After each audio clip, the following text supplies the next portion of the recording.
अस्सलाम वालेकुम। मेरे पास वक्त बहुत कम था, तो मैंने सोचा कि कौन सी ऐसी बात की जाए जिससे सबसे ज़्यादा वैल्यू एडिशन हो सके। अच्छा, कितने लोग ज़रा हाथ उठा लें जिन्होंने हमारे ब्रांड का नाम सुना है? सही है, तकरीबन 60-70%। मेरा इंट्रोडक्शन ये है कि I am the CEO and founder of Sense and Stories and Exit Base. Exit Base is the first marketplace for buying and selling businesses. तो लोग मुझसे सबसे ज़्यादा ये सवाल पूछते हैं कि कौन सा ऐसा फैक्टर था जिसने आपको 1 से 100 एम्प्लॉयज़ तक स्केल करने में मदद दिया। दूसरा मैं बात करूँगा कि जो D2C ब्रांड्स हैं, direct to consumer brands, I assume आप लोगों में से बहुत सारे जो लोग हैं वो लोकल PL कर रहे होंगे। तो क्या लोकल ब्रांड्स को रिटेल आउटलेट्स पे जाना चाहिए कि नहीं? और तीसरी मैं बात करूंगा कि आप हमारे एड्स उम्मीद है बहुत सारे देख रहे होंगे, तो हम लोग किस तरह ये मार्केटिंग कर पा रहे हैं। तो गौर से सुननी है आपने बात, और अगर कोई क्वेश्चन पूछना हो तो आप लोग पूछ भी सकते हैं जी। अच्छा, जिनको कुछ 20% लोग हैं जिनको हमारे बारे में नहीं पता, तो हम लोग 2018 में शुरू हुए थे एज अ D2C ब्रांड, और हम लोग हाई कंसंट्रेशन फाइन फ्रेग्रेंसेस की जो नीश है उसमें स्पेशलाइज करते हैं। इस वक्त हमारे 140 फुल टाइम एम्प्लॉयज़ हैं और 5 सिटीज़ में 10 आउटलेट्स हैं। रिसेंटली हम लोग क्वेटा ग्लैडिएटर्स के ऑफिशियल सेंट पार्टनर भी बन गए। और तो पहले क्वेश्चन के ऊपर आते हैं कि सबसे ज़्यादा जो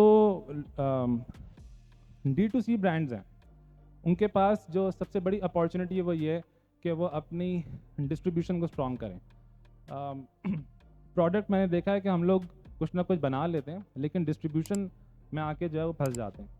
अब यूजुअली अगर आप डिस्ट्रीब्यूशन के लिए सुपर मार्केट्स में जाते हैं अपनी किसी भी फिजिकल प्रोडक्ट के लिए, तो वहाँ पर आपको बहुत अपना कैश स्टक करना पड़ता है और उसके कैश साइकिल्स बहुत लूज होते हैं। अगर आपके पास बहुत पैसा है तो आप जा सकते हैं, वरना आपके लिए स्केल करना बड़ा मुश्किल है।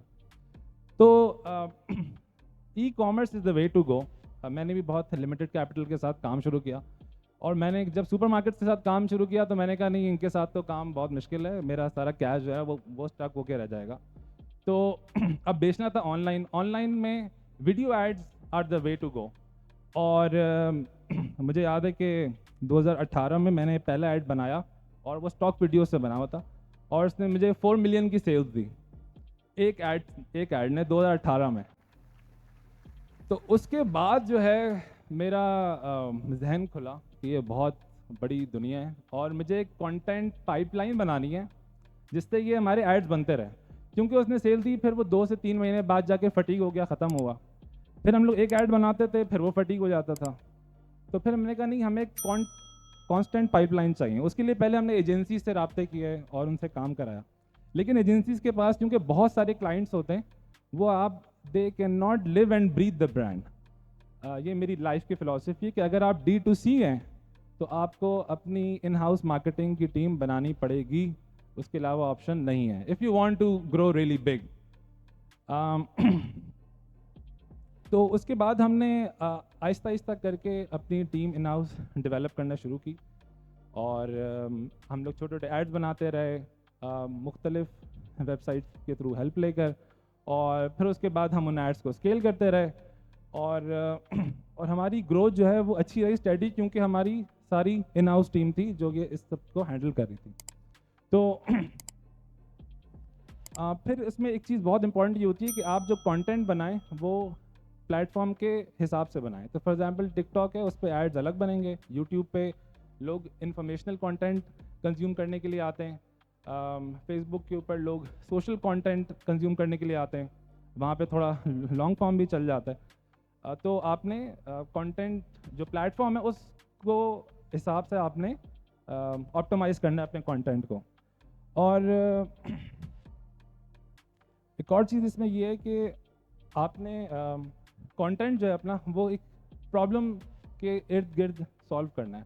यानी अपना जो कंटेंट बनाना है वो एक कोई प्रॉब्लम सॉल्व कर रहा हो, और आप उसको हैमर करते रहें जब तक कि लोगों का यकीन उसके आपकी प्रोडक्ट के ऊपर आ ना जाए।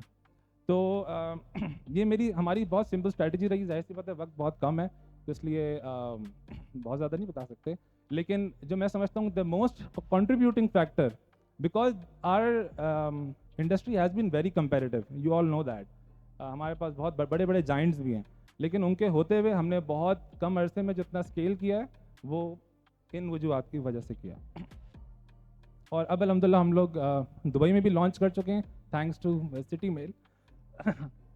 वहाँ भी हमारे ऐड चल रहे हैं और सिटी मेल जो है वो हमारे सारे ऑर्डर्स की फुलफिलमेंट कर रहा है।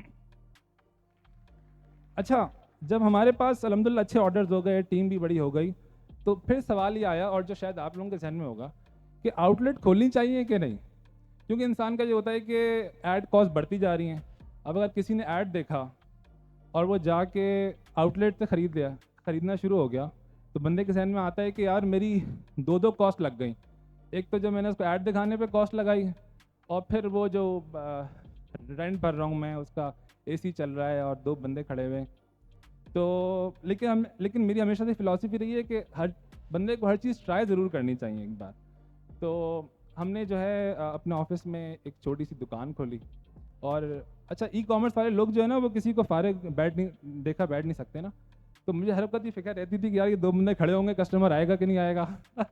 वो एसी चल रहा होगा, ये वो, तो बहुत एक ज़्यादातर जो मैंने देखा है कि वो आउटलेट्स पे नहीं जाते, उनको फिक्र रहती है कि यार वो शायद ऑप्टिमाइजेशन ऑफ रिसोर्सेज ना हो रही हो जब आप रिटेल पे जाएं। लेकिन हमने जब अपनी फर्स्ट आउटलेट खोली तो हमें ये आइडिया हुआ कि हमें बहुत बड़ा एक कंपेरेटिव एडवांटेज मिल गया, और हमारी ब्रांड इक्विटी रेज हुई, और इट वर्क्स बोथ वेज। ऐसा भी है कि लोग आपकी फिजिकल आउटलेट देखते हैं और फिर वो जाके ऑनलाइन से खरीदते हैं कि हाँ यार ये लोग हम क्रेडिबल लोग हैं। और ऐसा भी होता है कि हाँ वो ऑनलाइन वो ऐड दिखते हैं, लेकिन आप उनको, बहुत से लोग होंगे कि आप उनको कितने ही ऐड दिखा दें, वो जाके फिजिकल ही लेंगे। इसलिए पाकिस्तान जैसी मार्केट में हमारी अभी तक ये रिसर्च है कि जो D2C ब्रांड्स हैं उनको ऑनलाइन भी होना चाहिए और उनको रिटेल आउटलेट्स भी खोलने चाहिए। अब अगला सवाल ये आता है कि जो आउटलेट्स हैं, फॉर एग्जांपल आपका एक ब्रांड है, आप दिन के 100, 200, 300 ऑर्डर्स कर रहे हैं, तो अब जो स्ट्रैटेजी क्या होनी चाहिए कि एक ही शहर में आप पहले एक शहर को करें, फिर दूसरे शहर पर जाएं, फिर तीसरे शहर पर जाएं, या फिर आप वाइड चलें कि सबसे बड़ा शहर है कराची, फिर लाहौर, फिर इस्लामाबाद, फिर फैसलाबाद। तो इसके ऊपर हमने बड़ा सोचा। यूजुअली जो लोग रिटेल के लोग हैं, अगर आप जो लोग उसमें उनकी जो रिटेल ब्रांड्स हैं उनकी एक्सपर्टीज़ उनसे पूछेंगे, वो बोलते हैं कि नहीं, अगर आप पहले अपनी एक शहर में अपनी स्ट्रेंथ बढ़ाएं, क्योंकि फिर आपको 5-6 रिटेल आउटलेट्स होंगी, उनके ऊपर असिस्टेंट सेल्स मैनेजर होगा, तो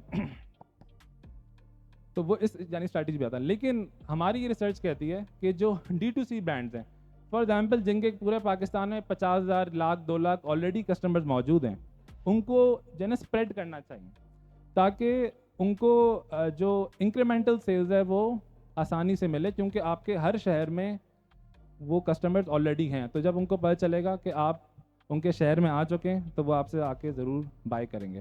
तो हमने भी ऐसे ही किया कि हम लोग पहले कराची गए, फिर लाहौर से लोगों का आना शुरू हो गया, फिर इस्लामाबाद, और फिर उसके बाद अब हमने फुल थ्रॉटल दे दिया। पहले तो हम लोग काफ़ी डर के चल रहे थे, लेकिन अल्हम्दुलिल्लाह जहाँ पे हमने खोली वहाँ पे काफ़ी अच्छा रिस्पांस मिला।